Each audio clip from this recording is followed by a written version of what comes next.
नमस्कार विद्यार्थी मित्रांनो, आजच्या व्हिडिओमध्ये आपण भागाकार करायला शिकणार आहोत, तेही अगदी साध्या उदाहरणापासून सुरुवात करून. तर या ठिकाणी भागाकाराचे पहिले उदाहरण दिलेले आहे 816 भागिले 8. यामध्ये 816 हे भाज्य आहे आणि 8 हे भाजक आहे. तर 8ने आपल्याला 816मधील प्रत्येक अंकाला या ठिकाणी भाग द्यायचा आहे आणि प्रत्येक वेळेस एकाच अंकाला आपल्याला या ठिकाणी भाग द्यायचा आहे. तर सुरुवातीला आपण 8ने या 8ला भाग देऊया. 8 एके 8. 8च्या पाड्यामध्ये 8 हा पहिल्या स्थानावर येतो, म्हणून भाग या ठिकाणी जाईल 1चा आणि 8 एके 8 या ठिकाणी येईल 8. या ठिकाणी आता 8मधून 8 वजा करूया. 8मधून 8 गेले, खाली उरले 0. त्यानंतर हा 1 आपल्याला खाली घ्यायचा आहे. त्यानंतर या ठिकाणी आपल्याला मिळतील 1. आता 8च्या पाड्यामध्ये 1 येत नाही, म्हणून अशा वेळेस आपण भागाकारामध्ये सुद्धा शून्याचा भाग द्यावा आणि या 1च्या खालीसुद्धा आपण 0 लिहूया. आता 1मधून 0 गेले, उरले 1. आता शेवटचा अंक राहिलेला आहे तो म्हणजे 6. त्यालासुद्धा आपल्याला आता खाली आणायचे आहे आणि खाली आणल्यानंतर आपल्याला या ठिकाणी संख्या मिळणार आहे 16. आता 8च्या पाड्यामध्ये 16 येतात. 8 एके 8, 8 दुनी 16. अशा प्रकारे दुसऱ्या स्थानावर 16 आलेले आहेत, म्हणून या ठिकाणी आपण 16 लिहूया. 6मधून 6 गेले, उरले 0. 1मधून 1 गेला, उरले 0. आता या ठिकाणी 102 हा भागाकार आहे. त्यानंतर 0 ही बाकी उरलेली आहे. दुसरे उदाहरण पाहूया आपण. 987 भागिले 7. 7ने आपण प्रत्येक अंकाला भाग देऊया.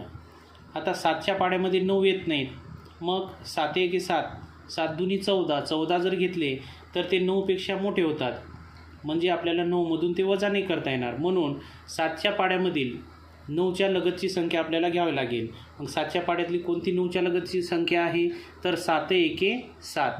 पहिल्या स्थानावरती 7 आहे, म्हणून आपण 7 घेऊया आणि 9मधून 7 वजा करूया. 9मधून 7 गेले, उरले 2. त्यानंतर हा शेजारचा अंक 8 हा आपण खाली घेऊया, तेव्हा आपल्याला मिळतील 28. आता 7च्या पाड्यामध्ये 28 येतात का, तर म्हणूया आपण पाडा. 7 एके 7, 7 दुनी 14, 7 त्रिक 21, 7 चूक 28. चौथ्या स्थानावरती 28 आलेले आहेत, म्हणून भाग देऊया 4चा आणि खाली लिहूया 28. आता या 8मधून 8 गेले, उरले 0. 2मधून 2 गेले, उरले 0. आता एक अंक राहिलेला आहे तो म्हणजे 7. त्यालासुद्धा आपण आता खाली घेऊया या ठिकाणी, म्हणजेच आपल्याला मिळतील 7. आता 7च्या पाड्यामध्ये 7 येतात. कोणत्या स्थानावर येतात, तर पहिल्या स्थानावर येतात. 7 एके 7, म्हणून भाग जाईल 1चा आणि खाली लिहूया आपण 7. 7मधून 7 गेले, उरले 0. अशा प्रकारे 141 हा भागाकार आहे आणि 0 ही बाकी आहे. आता आपला भागाकार बरोबर आहे का चूक आहे हे सुद्धा आपल्याला पडताळणी करून पाहता येते. यासाठी एक सूत्र आहे. ते सूत्र असे आहे: भाज्य बरोबर भाजक गुणिले भागाकार अधिक बाकी. आता यामध्ये बरोबर चिन्हाच्या डावीकडे भाज्य आहे आणि बरोबर चिन्हाच्या उजवीकडे भाजक गुणिले भागाकार करावे आणि त्यामध्ये बाकी मिळवावे. दोन्ही बाजू जर का समान असेल तर आपला भागाकार बरोबर आहे. तर या ठिकाणी भाज्य आहे आपले 987, म्हणजेच 987 बरोबर भाजक किती आहे, तर 7 आहे, म्हणून 7 गुणिले भागाकार किती 141, 141 आणि अधिक. आता या ठिकाणी बाकी 0 आहे, म्हणून 0 नाही मिळवली तरी चालेल. आता 987 बरोबर 7ने आपण गुणूया. 7 एके 7, नंतर 7 चूक 28, 28 8, हातच्याला 2. त्यानंतर 7 एके 7, 7 आणि 2 9, आणि यामध्ये बाकी 0 मिळवल्यानंतर सुद्धा आपल्याला 987 राहतील. म्हणजे डावी बाजू आणि उजवी बाजू समान आहे, बरोबर आहे, म्हणून या ठिकाणी आपला भागाकारसुद्धा हा अचूक आहे, बरोबर आहे. आता तिसरे उदाहरण पाहूया आपण. 340 भागिले 8. 8ने आपण प्रत्येक अंकाला भाग द्यायचा आहे. मग या ठिकाणी पहिला अंक हा 3 आहे आणि 3 हा 8च्या पाड्यामध्ये नाही, तो 8पेक्षा लहान आहे. मग अशा वेळेस आपण शून्याचा भाग द्यायचा आहे. मग 8च्या पाड्यात 3 येत नाही, म्हणून आपण पहिल्यांदा शून्याचा भाग देऊया. 8 0 0 आणि या ठिकाणी आपण 0 लिहूया. म्हणून 3 मधून 0 गेले, उरले 3च. आता शेजारचा अंक खाली घेऊया. शेजारचा अंक आहे 4, तो खाली घेतल्यानंतर आपल्याला संख्या मिळते 34. आता 8च्या पाड्यामध्ये 34 आहेत का ते बघावे. नसेल तर पाड्यामधील या 34च्या जवळपासची संख्या घ्यावी. मोठी मात्र अजिबात नको, कारण मोठी घेतल्यानंतर 34मधून आपल्याला ते वजा करता येणार नाही. मग म्हणूया आपण 8चा पाडा. 8 1 8, 8 2 16, 8 3 24, 8 4 32, 8 5 40, 8 5 40. 40 आपल्याला घेता येणार नाही, म्हणून 8 4 32. चौथ्या स्थानावरती 32 आहे, म्हणून भाग देऊया 4चा आणि या ठिकाणी लिहूया 32. आता 4मधून 2 गेले, किती उरले तर 2 आणि 3मधून 3 गेल्यानंतर 0 उरतात. आता शेजारचा हा 0 आपल्याला या ठिकाणी लिहावा लागेल, म्हणजे आपल्याला संख्या मिळणार 20. आता 8चा पाडा म्हणूया परत. 8 1 8, 8 2 16, 8 3 24. घेता येईल का नाही. मग पाड्यामधील 20च्या जवळपासची संख्या कोणती आहे तर 16. 8 2 16, म्हणून या ठिकाणी आपण घेऊया 16. 20मधून 16 गेले, किती उरले 4. तर या ठिकाणी भागाकार आहे 42 आणि बाकी उरलेली आहे 4. परत चौथे उदाहरण या स्वरूपाचे आहे, ते आपण समजावून घेऊया. तर या ठिकाणी भाज्य आहे 126 आणि भाजक आहे 9. आता 9ने आपल्याला 126ला भागायचे आहे. पहिल्यांदा आपण काय करणार तर एका अंकाला आपल्याला या ठिकाणी भाग द्यावा लागणार. मग पहिला अंक आहे 1. मग या 1ला 9ने भाग देत असताना 9च्या पाड्यामध्ये 1 येतो का नाही. मग अशा वेळेस भागाकारामध्ये सुद्धा 0 लिहावे आणि खालीसुद्धा 0 लिहावे.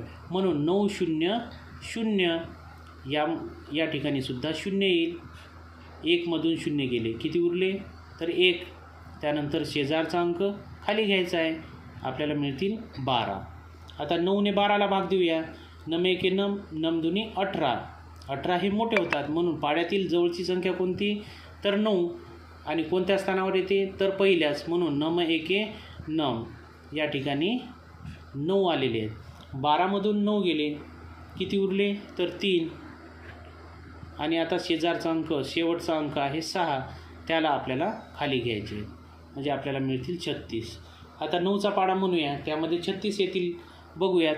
9 1 9, 9 2 18, 9 3 27, 9 4 36.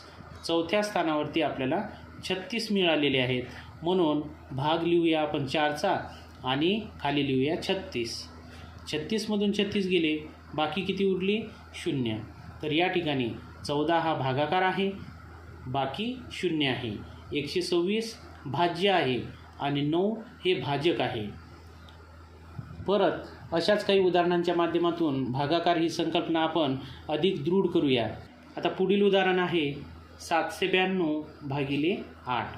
8ने आपल्याला 7ला पहिल्यांदा भाग द्यायचा आहे, परंतु 8पेक्षा 7 कसे आहेत लहान, म्हणून या ठिकाणी भाग कितीचा बसणार 8 0 0चा. लहान संख्या असेल, पाड्यामध्ये संख्या येत नसेल आणि लहान संख्या असेल तर अशा वेळेस 0चा भाग देऊन खालीसुद्धा 0 लिहावे. 7मधून 0 गेले, किती उरतील तर 7. आता एक अंक आपण खाली घेऊया. आता 7च्या शेजारचा अंक आहे 9, म्हणून त्याला आपण खाली घेऊया. आता 8च्या पाड्यामध्ये 79 येतात का ते बघावे. मग पाडा म्हणूया आपण. 8 1 8, 8 2 16, 8 3 24, 8 4 32, 8 5 40, 8 7 48, 8 7 56, 8 8 64, 8 9 72, 8 10 80. म्हणून 8 9 72. 9व्या स्थानावरती 72 येतात, म्हणून या ठिकाणी आपण लिहूया 72. आता 79मधून आपल्याला 72 वजा करायचे आहेत.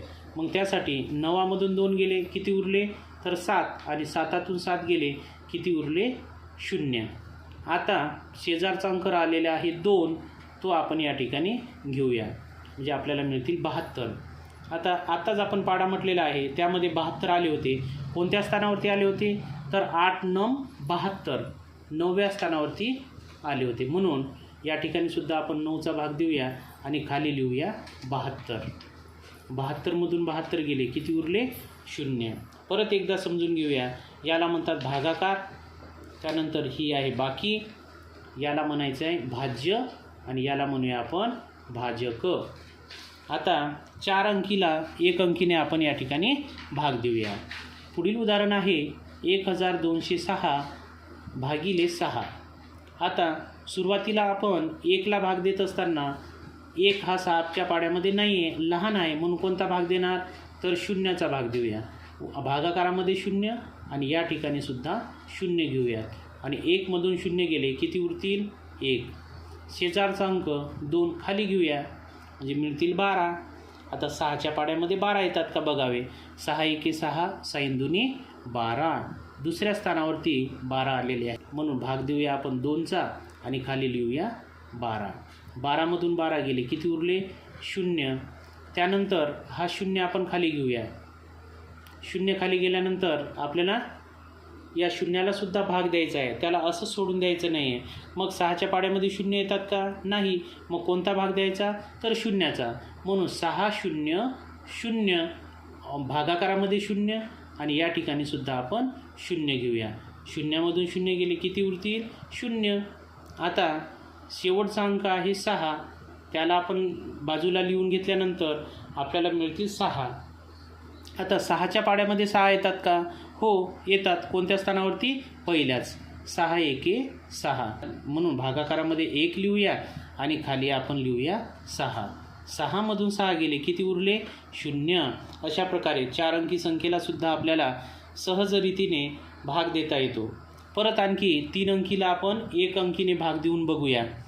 बघा या ठिकाणी 927 भागिले 7 आहे. मग 7ने आपण प्रत्येक अंकाला भाग देऊया. पहिला भाग आपण 9ला देणार आहे, म्हणून 7च्या पाड्यामध्ये 9 येतात का, तर नाही येत. म्हणून 7 एके 7, 7 दुनी 14. 14 आपण घेऊ शकत नाही का, कारण 9मधून आपण 14 वजा करू शकत नाही. म्हणून पाड्यामधील 9च्या जवळची संख्या आपल्याला घ्यावी लागणार. मग पाड्यामध्ये कोणती संख्या येते, पहिल्या स्थानावर येते 7 आणि दुसऱ्या स्थानावर 14. मग दोन्हीपैकी कोणती घ्यावी, तर 7 एके 7 आणि वर 7 कोणत्या स्थानावर आलेले आहेत, 1. म्हणून भागाकार हा 1 आहे, म्हणून भागाकाराच्या ठिकाणी आपण 1 देऊया आणि खाली 9च्या खाली आपण 7 लिहूया.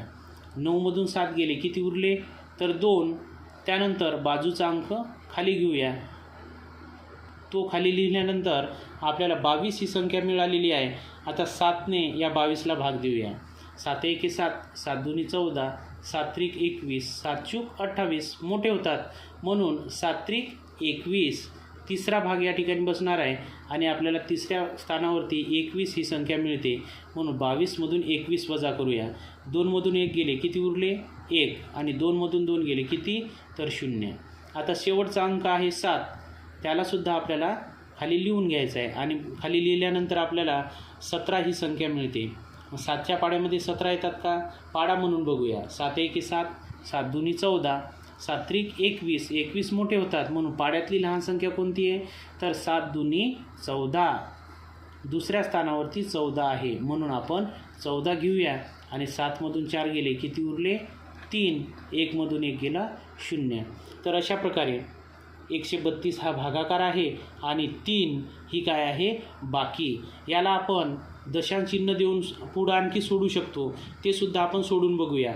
बघा या ठिकाणी शेवटचा अंक 7 हा खाली घेतल्यानंतर आपल्याला 17 मिळाले होते आणि त्यानंतर आपण शेवटचा भाग दिला 2चा आणि त्यानंतर आपल्याला बाकी 3 मिळालेली आहे. आता याला जर का आपल्याला पुढं सोडवायचे असेल तर भागाकारामध्ये दशांश चिन्ह द्यावे आणि दशांश चिन्ह दिल्यानंतर 1 0 आपण घेऊ शकतो, म्हणजे आपल्याला या ठिकाणी मिळतील 30. परत 7ने आपण भाग देऊया. 7 त्रिक 21, 7 चूक 28. 4चा भाग बसणार आणि या ठिकाणी आपल्याला 28 लिहावे लागणार. मग 30मधून 28 गेले किती उरतात, 2. परत आपण 1 0 देऊया, कारण आपण दशांश चिन्ह अगोदर दिलेले आहेत. 1 0 देऊया. 7च्या पाड्यामध्ये 20 येतात का बघू. 7 एक 7, 7 दुनी 14, 7 त्रिक 21 मोठे होतात, म्हणून पाड्यातली 20पेक्षा लहान संख्या 14 आहे आणि कोणत्या स्थानावर येते ती, दुसऱ्या, म्हणून 7 दुनी 14. भाग जाईल 2चा आणि या ठिकाणी आपण लिहूया 14.